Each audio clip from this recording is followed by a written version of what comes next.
going to teach you how to play Facts in 5. Now, this is a game you don't necessarily need a copy of this game to actually play it. You can actually print your own scorecards or make your own categories or use a 5-minute timer from your phone or whatever. But anyway, this is a game where the object of the game is for each player to fill in as many of his 25 play card blanks as possible in 5 minutes with words or phrases that agree with 5 pre-selected class, categories, and initial letters. The standard game consists of 5 5-minute rounds. You can play by yourself or up to 5 other players with the contents of the box itself. Setup for the game is pretty simple. The storage tray is placed in the center of the table. The timer would then be inserted upright in the holder, and the class cards would be shuffled and returned to the tray. If 5 or more players are playing, it is recommended that a director should be elected to oversee the general progress of the game. He appoints 2 assistants, one to draw the letter tiles for each round, and one to handle the time and signal the start and stop times of each round. Each player receives a play card sheet on which they write their name, the game, and the round number. This is what a blank player card looks like. So this player here is now ready to go. We'll be using an imaginary 5-player game as the example. So the first thing you would do is a total of 5 class cards are drawn, 1 by each player. If fewer than a 5-player game, some players will draw more than 1 card. If more than 5 players not drawing for the first round will begin a drawing for the second round. Each player selects and announces a class of subject matter from his card, and if a category is included on this card, has the option of selecting one category within that class. So we'll use the example as player 1, Derek, being the player who drew class, world leaders, rulers, and categories. Now, only one selection may be made from the card. A player with more than 1 card must select a class category from each. As selections are announced, players will write them in the 5 class category blanks on their play cards. Used class cards are then put aside. So, we'll say example, player 1, Derek, chooses rulers, biblical. So then each player would have this in their first section. Hulk has chosen vaudeville entertainers for his class. Anthony Kiedis has chosen military figures, specifically during World War II. Eel has chosen societies, organizations, sports. And John Wick pulled a wild card, so he gets the choice of any class/category, and he has chosen bands, American. So, before the game starts, this is basically what each player's card should look like. 5 letter tiles are then drawn blindly and announced. So, for this example here, we have D, C, G, N, asterisk. Now, each player writes them in the initial letter column of their play card. If a tile marked with an asterisk is drawn, keywords in this row may begin with any letter of the alphabet and need not begin with the same letter. At this point, play cards of all the players will be identical. The 5-letter tiles are then returned to the tray and mixed up again. So currently, this is what Derek's card looks like, and it is also what the other 4 players' cards look like. The assistant in charge of the timer would then flip the timer over, putting it upright in the storage tray. Players would then spend the next 5 minutes trying to fill in as many of these 25 columns with answers as possible. The key word in the column must be associated with the class and or category, and it must begin with the initial letter. Now, if the first word or title of a prefix of an entry is part of the class and or category title, the next main word is to be regarded as the keyword. For example, King David is entered for the class category of biblical rulers, and it would be D for David. The word would be David here. The same holds true for hotel blank, university of blank, etc. If a person's last or surname must always be regarded as the keyword.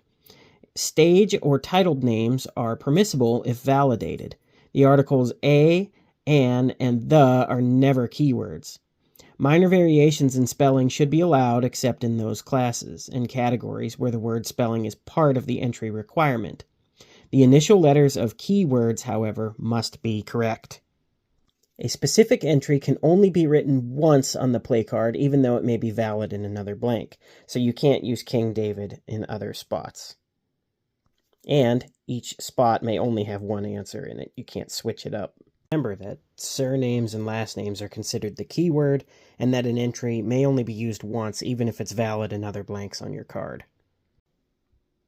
When time is run out, the assistant immediately announces the end of the 5-minute period. Each player must stop writing immediately and pass his play card to the player on his left for validating and scoring. As a scorer, each player must rule that the entry is valid, or he may challenge it. The director calls upon each scorer to read those entries when he challenges. If at least one other player recognizes and accepts the word as a phrase is correct for its class, category, and letter, the entry is voted as valid. The scorer places a check mark by each accepted, valid, entry. An entry which is not valid is crossed out. Disputes arising out of challenged or invalidated entries are resolved by majority vote of players, with the director's vote deciding factors in case of ties. All right, we will say some time has passed, and we're about to score another round. Answers were validated and refused by other players at the game, such as movies. American Star Wars was voted by the table to not be the name of a movie. A New Hope is the title of the Star Wars movie. According to the director, Hulk is angry about this because he always knew it as Star Wars. Hulk was also voted out of being a fictional character because he is sitting there playing the game. He didn't score in any blanks. And Rictus was voted out as a fictional character because that's his first name. His surname or last name is supposed to start with the R.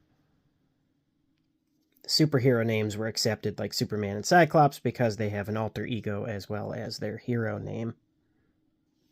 Now, the scorer counts the number of valid entries in the first column, and on the first column of the scoring table marks a check mark equal to the number of blocks consecutively beginning at the top.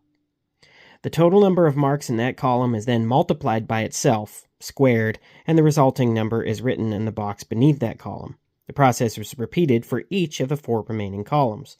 So, for example, here, he's got 3, and 3 by 3 would equal 9. The scorer now totals the number for each horizontal row, squares the figures, and enters the result in the box immediately to the right of that row. Next, all 5 numbers in the boxes along the bottom of the scoring table are added, and the total is written in the box marked Special Score. This score is a comparative index of the depth of a player's factual knowledge and his ability for a quick recall in specific classes of subject matter. All 5 numbers in the boxes in the right are added, and the results are written in the box marked General Score. The general score is a comparative index of the extent of a player's factual knowledge and his ability for quick recall across many different and unrelated classes of subject matter. The special score and general scores are added together, and the total is written in the total score box. This score is strictly a numerical value which gives a comparative index of a player's ability to complete more valid play card entries than any other player. Theoretically, a player could score 250 points per round. However, any score over 100 points per round is generally above average. A score of 50 might be considered very high with a difficult combination of letters and classes. This one was set up by me to be a little easier because it's subjects that I relatively know.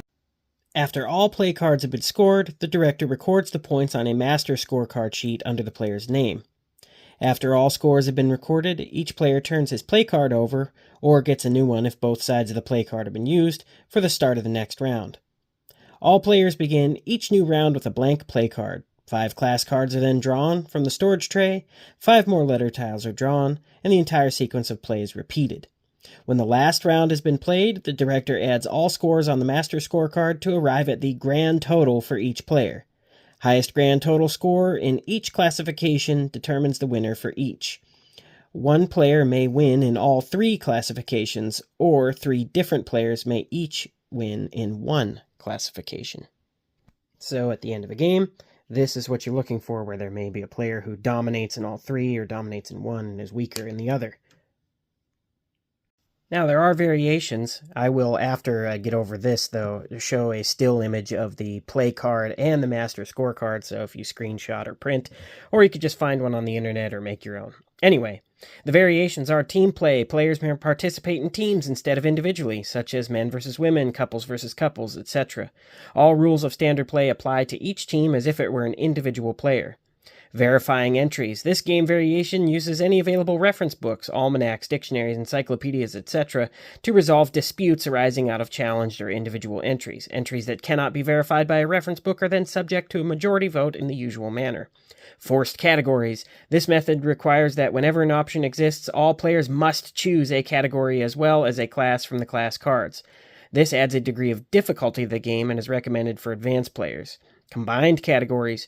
2 or more related categories within one class may be chosen to form a single combined category to make play more difficult. Single initial letter. In this variation, only one letter is drawn for each round. Players must then use the same initial letter for all 5 rows.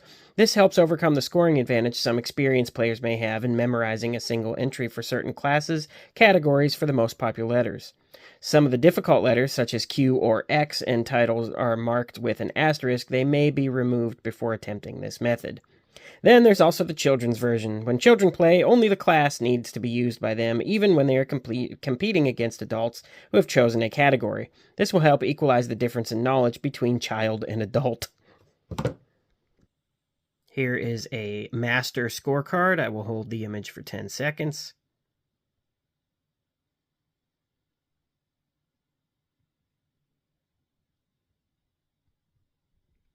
And here is another 10 seconds of the Facts in 5 play card.